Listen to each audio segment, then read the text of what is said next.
Hey guys, welcome back. Today we're checking out something that, if you're a fan of the older Battlestation games like Midway or Pacific, I think will be right up your alley.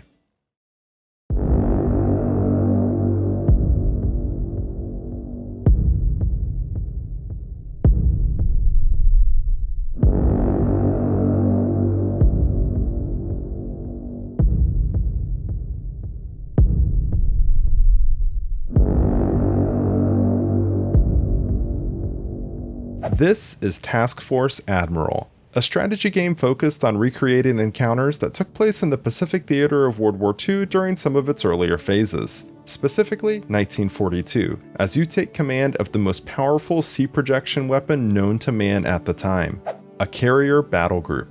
Unlike the Battlestations games, which tend to lean a bit towards arcadey in some aspects, Task Force Admiral is all in on realism. Directly quoting the game's Steam page, TFA is striving to be one of the most detailed and authentic World War II naval command games ever attempted to date. And it's important to note that this realism extends further than the things you might typically associate with that term. I know when I hear the word realism, I tend to think of things like realistic flight or damage models, accurate flight characteristics, things like that. But Task Force Admiral takes it a step further, applying a level of realism to not just those elements, but to command as well. And the way that it's portrayed is unlike anything I've ever experienced. Also, before we get too far into this, keep in mind that this game is currently in early beta testing, with a release date on Steam of coming soon. I think there's a good chance it'll be out later this year, but nothing is set in stone, so things are definitely subject to change between now and the game's release. But anyways, with that out of the way, how does Task Force Admiral take naval strategy to a level that's unlike anything else available? Well, it actually does something that, at first, I wasn't sure if I would like or not. But the more and more time I've spent with the game, the more I've realized just how brilliant it is. In Task Force Admiral, you don't have the ability to micromanage your units. Now, you might hear that and think to yourself, excuse me, what did you just say? Just hear me out. Obviously, this wouldn't work in a game if the game's AI functioned poorly, which I'm happy to report that they don't. For being in as early as a state as the game is, the AI has remarkably few issues. Yes, dive bombers will sometimes release payloads that seem pretty far off the mark, and torpedo bombers, don't even get me started with those, but in actuality, it seems that the accuracy of these particular two aircraft in regards to payload delivery roughly matches their effectiveness in real life, with the SBD Dauntless having anywhere between a 10 to 30% hit ratio on moving targets, and the Devastator having sometimes as low as a 4% or less success rate. So if it seems like the AI can't aim worth a damn, know that that's fairly historically accurate. Now, why is this important when it comes to the lack of micromanagement?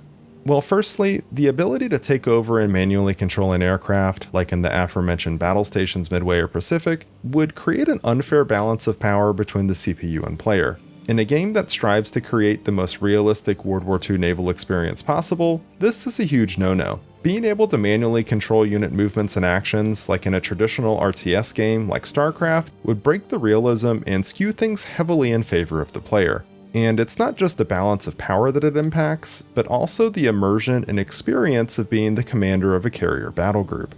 In real life, a commander couldn't just instantly order a specific fighter to switch targets or have his strike group focus on a specific ship that suddenly became available.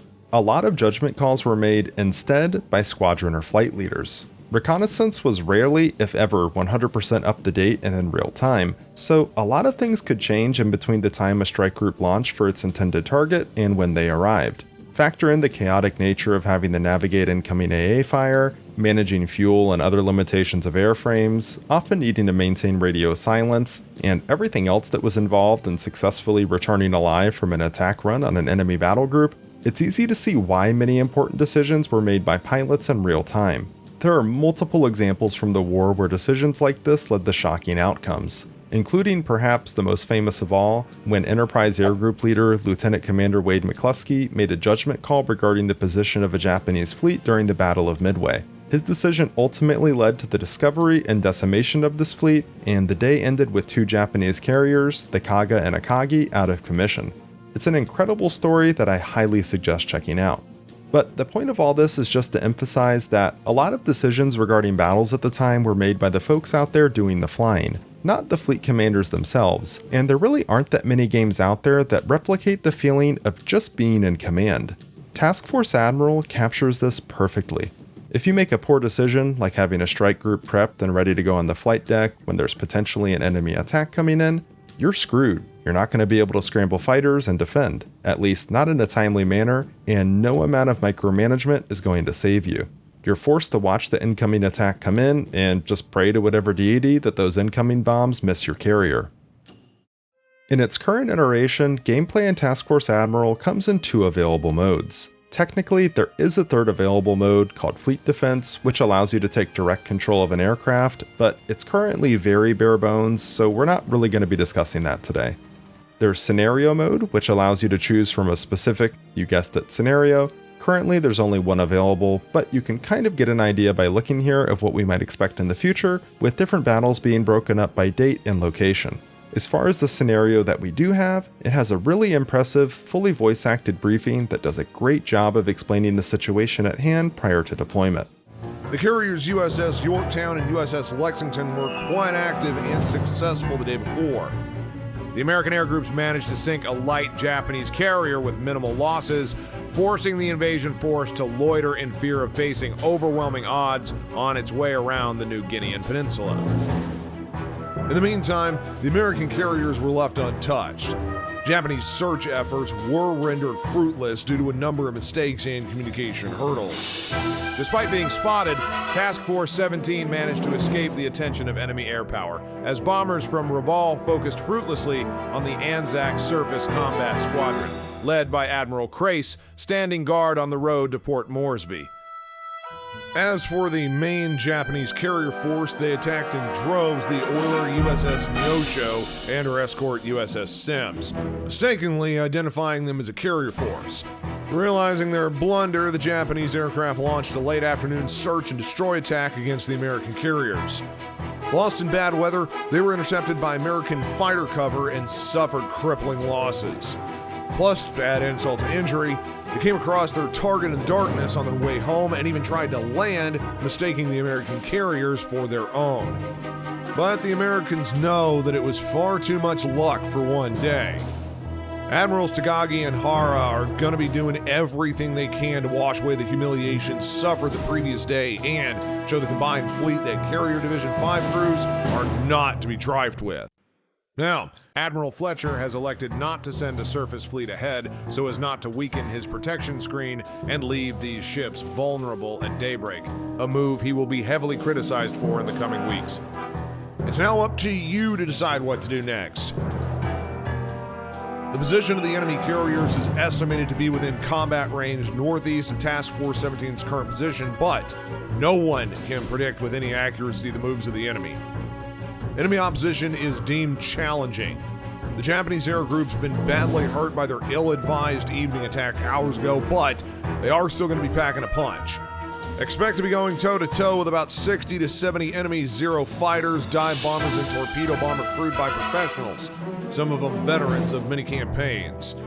As for the Americans, your own air groups are in good shape but are still suffering from a low number of available fighters, which will force you to make some tough calls.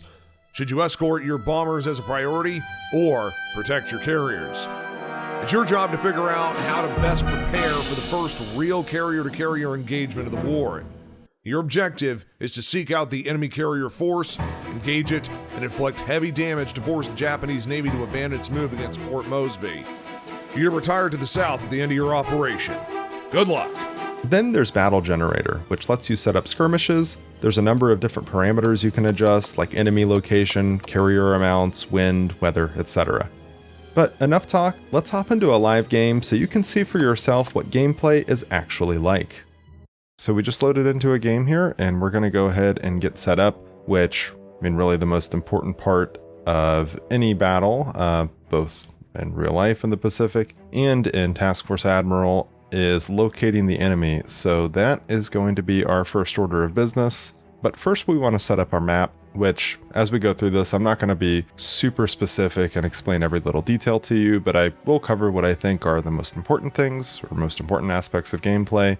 So let's go ahead here. We're just going to right click on the map, And we're going to add some additional information to our map here. So we're going to add contact history, wind, weather, radar range, and main battery range. You can also show AAA range, but I don't really think it's super important. We'll just leave it on. It's fine. But so yeah, we need to locate our enemy. So from the pre-battle information briefing, I know that the enemy is to the west. So what we're going to want to do is set up a search. The game makes it very easy to do. You can either right-click on your battle group and go New Air Search, or just click Search here in the bottom right-hand corner. Once you click that, this pops open, and we can go ahead and click on New Air Search.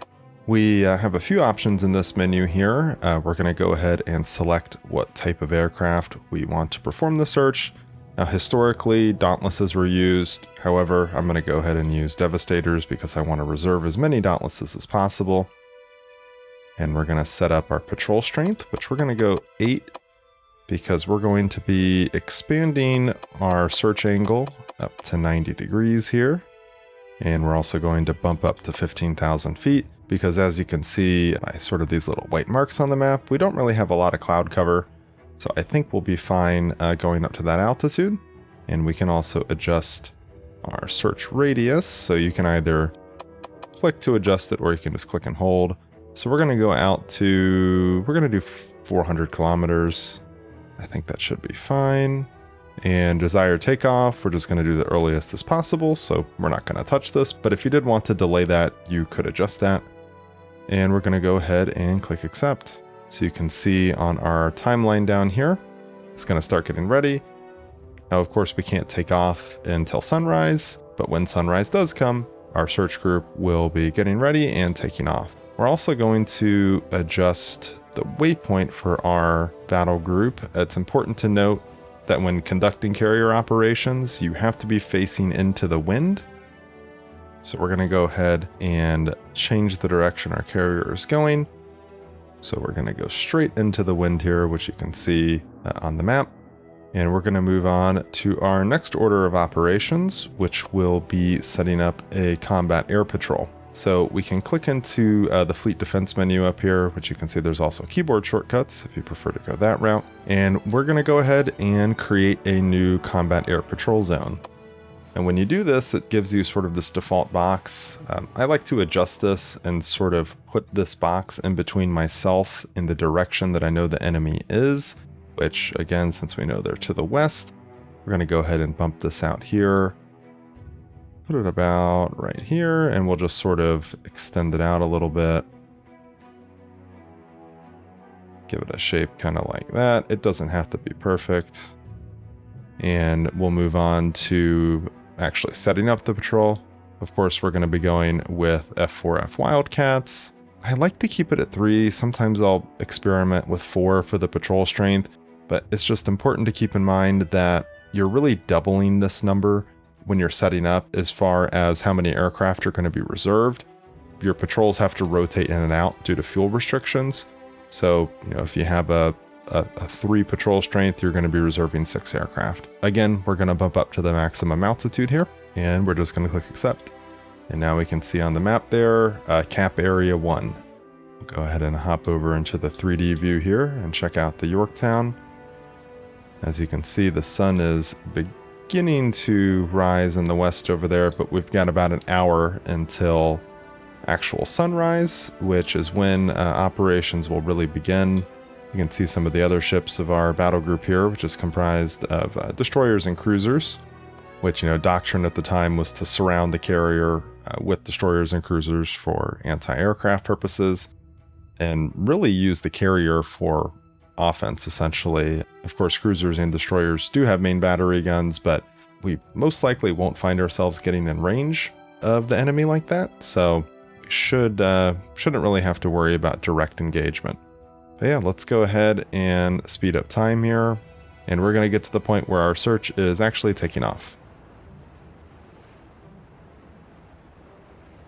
You can see the aircraft on the deck are starting to get repositioned here to give our Devastators the room they need to take off.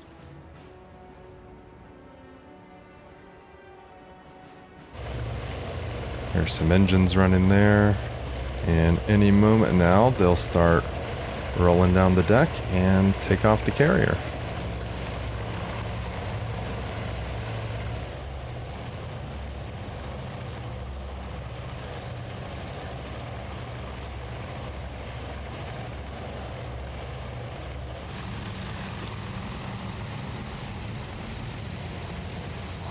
Alright, so our final member of our search party is away. Next up is going to be our Wildcats that are going to be providing cap. We can see them rolling into position now.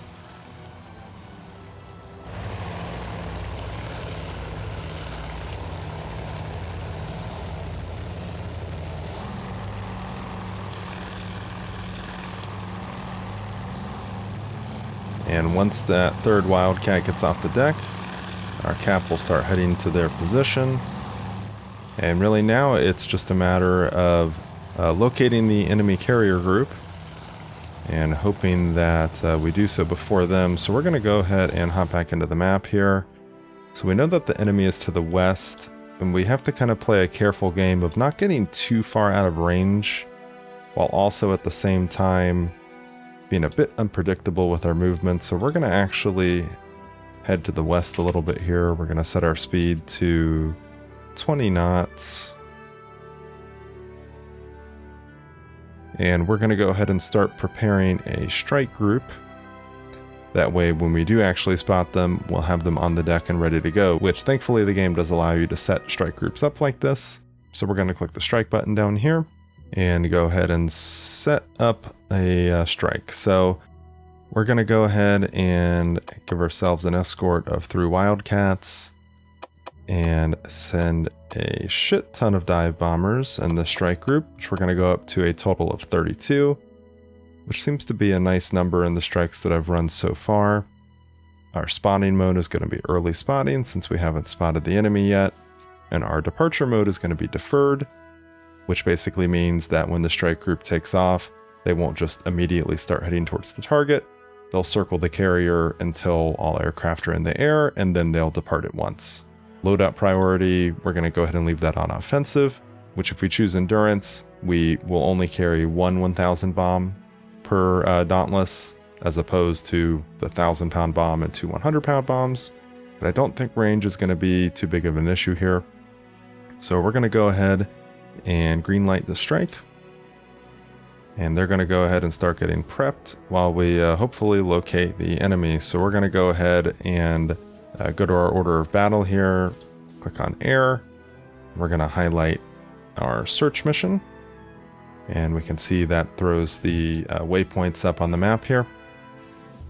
And if we zoom in, you can see these little circles which indicate approximately where that unit should be. Which we can see, they just left the group. And we're going to speed up time a little bit and see if we can find the enemy.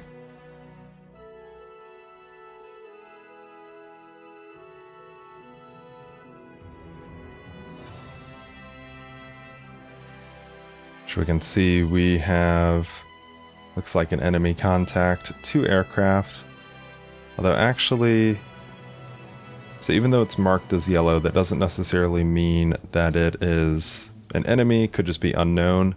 And looking at the contact history here, I believe this might actually be our cap group here. So not really too concerned about this.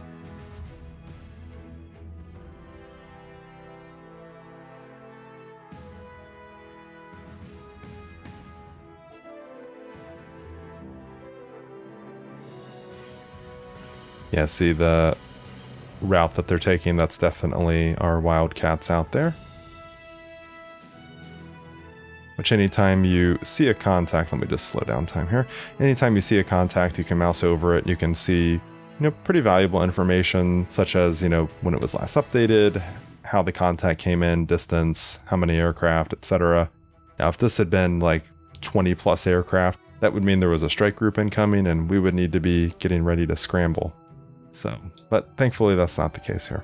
Which in just a little bit more time, once our scouts get a little bit further out, we're going to turn the carrier back into the wind. That way, if we do spot the enemy, we are ready to go. We don't have to take time turning. I'm going to speed up time again.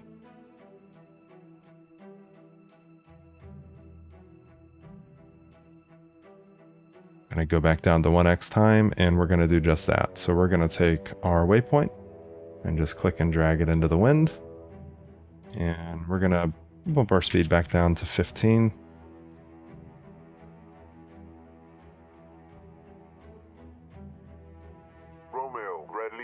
Oh, okay. So we can hear our friendlies calling out an enemy here. It looks like this is the actual one down here, this one aircraft. Which if we click on our cap groups, we can see that he's actually going to begin searching target. That's probably going to take him a while to get there, and he might not actually even be able to engage him, but that is an enemy scout that we've just picked up, so it's pretty safe to say that they know our location. If they don't, they will soon. So we are going to need to really focus on getting that strike package, which, as you can see by this flashing green light here, they're waiting for the takeoff order. While they're waiting for the takeoff order like that, they're clogging up the deck. So if we needed to scramble fighters, we would be a bit screwed right now. So we're going to go ahead and switch back over to our search here, which we will hopefully be spotting the enemy soon. Speed up time. And you can see that contact just went red, so that is definitely an enemy contact. Let's see if our Wildcats have picked them up.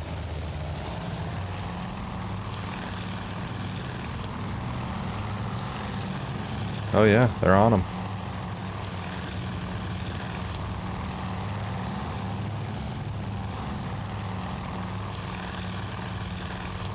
The flak looks really good.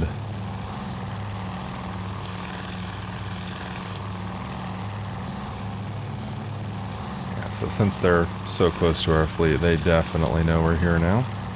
Now let's hop back over to the map. Look back on our search mission.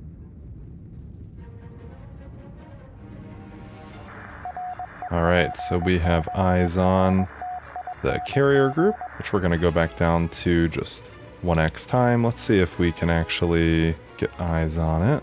So we're going to switch to our bottom scout here.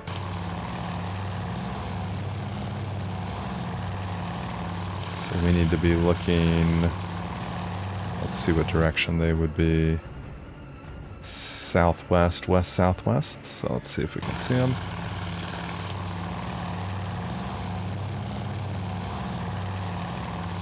Yep, there they are over there. Which if we pause and get our double clicks good enough here, we can actually switch over to them. There we are. So we can see it looks like they've got a strike group on the deck. Ready to go. See some torpedoes there. So yeah, we need to get our strike group launched, which now that we've seen them, we can go ahead and click on this little button down here. Pick target. And we're just going to select the carrier group. Now you also can select just a spot on the map. So like, let's see, you can see the direction they've been moving. If I say think that they are going to move here, I could pick here, over here, etc. But I'm just going to select the contact. Once we select them, we see this giant red circle shows up, which is basically just showing the range of your strike group. You need to be within that range, or you need to be within that circle in order for your strike group to take off, which we are well within at our point of takeoff, which is here. And we're going to go ahead and click takeoff. Now that that strike has been given the order to take off, if we hop over to the Yorktown, we should see that beginning. See all those engines lighting up. Heading into the wind. Which I guess we weren't precisely heading in the wind. I thought I had us in the right direction already, but that's fine. The important thing is getting them off the deck and on the way. That way, if we do need to scramble, we can do so.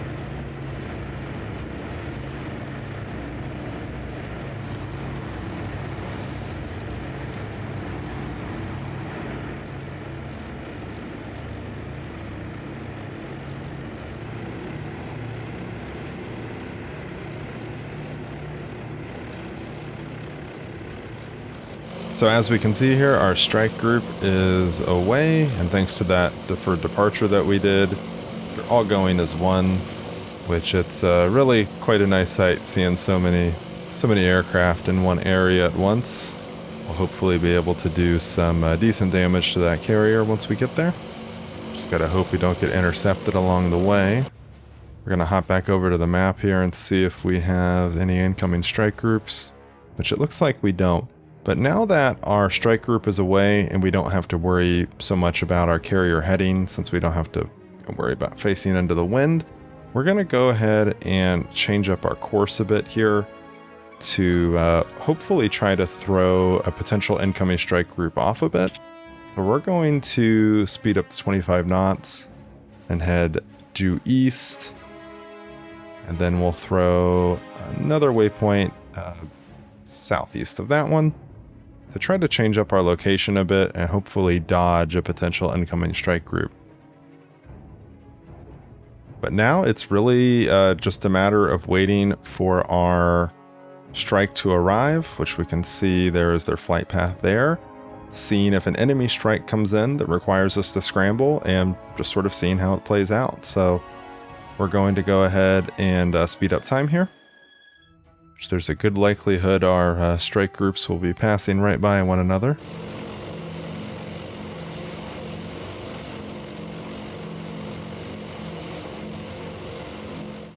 No enemy group spotted yet. Oh, and there it is. So we've got an incoming group of 20 plus aircraft. We're going to give it a little bit of time and then we're going to give the order to scramble.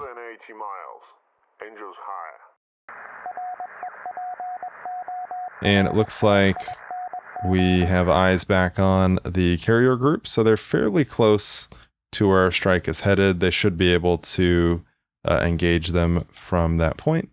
Speed up time a bit.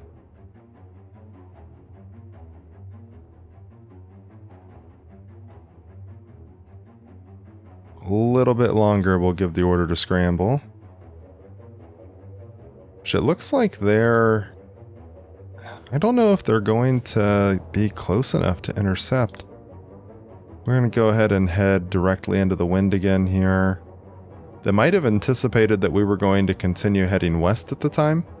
And alright, so we can see now that one of our flight leads here, their status has updated to en route to IP, which I'm not sure exactly what IP stands for. Let me know. Let me know down below if you do know that. But that means that they are en route to the target.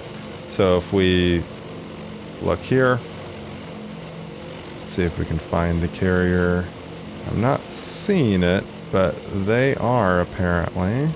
We're going to go ahead and give the order to scramble though, because I don't like how close this group is getting, which now we're at 10 plus aircraft. That's interesting. It was 20 plus before. We're still going to go ahead and give the scramble order, which we can see what that scramble mission is going to look like. Basically just sets up a number of waypoints around our battle group. So if they do get close, we should be able to intercept with our Wildcats. And it looks like we have picked up something. They were definitely... What were they shooting at? We must have some enemy zeros around here somewhere. Yep, so we've got some enemy zeros, although it looks like our Wildcats have picked them up. And might even score a kill here.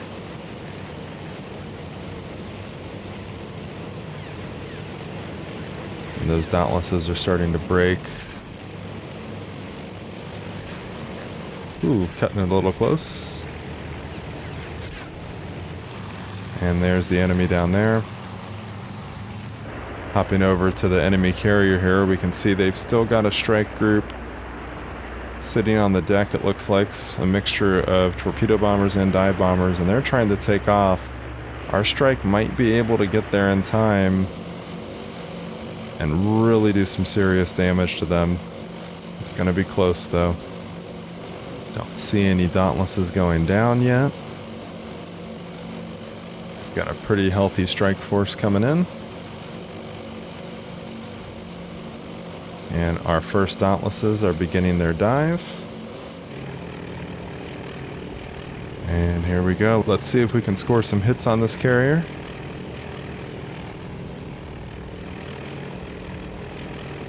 This guy seems to be lined up pretty well.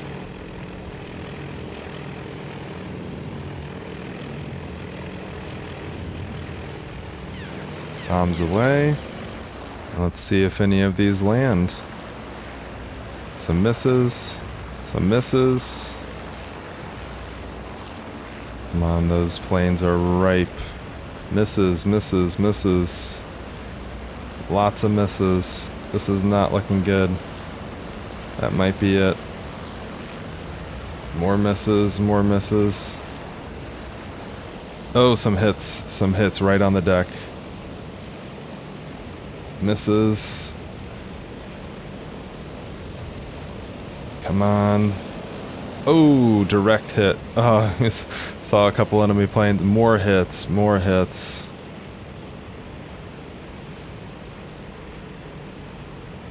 Another hit right on the bow. I think that is it. And yeah, we definitely got some good hits in there.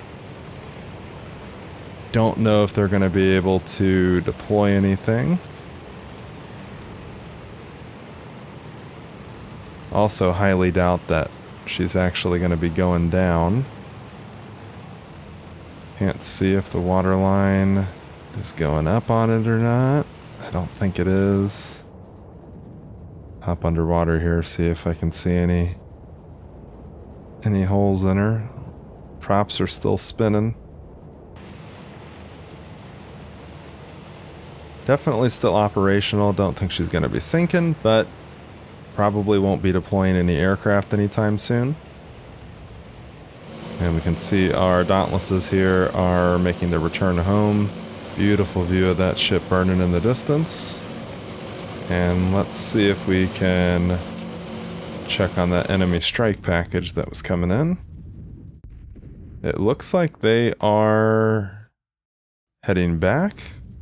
It's now at 2+ aircraft. Could just be that they're slightly out of range. I don't think we shot them down, so I'm not quite too sure what's going on there. I think they might be out of contact range. Let's see what's going on back over at the Yorktown.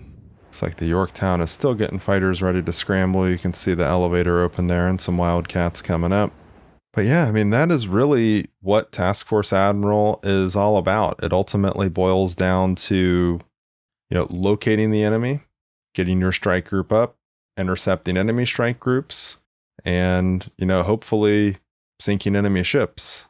If I were to continue this video for, it would probably be quite some time, maybe another 30 minutes or so, we could recover the strike group we just sent, launch another strike group, strike at their carriers again, and, basically rinse and repeat until the enemy carrier is down. And really, once the enemy doesn't have the ability to launch fighters, it's essentially over. There isn't much that they can do with just their ships alone, which, as we can see, she's definitely not going down, but, I don't think they'll be able to send any fighters back out at us, at least not anytime soon. So yeah, let me know what you think of Task Force Admiral down below. Personally, I think the game looks super promising. I can't wait to see what gets added. Additional ship classes, aircraft, etc. I believe Midway is going to be coming soon, so we're going to get some land-based aircraft, such as the Buffalo. But yeah, let me know your thoughts on it. And as always, thank you so much for watching. Until next time.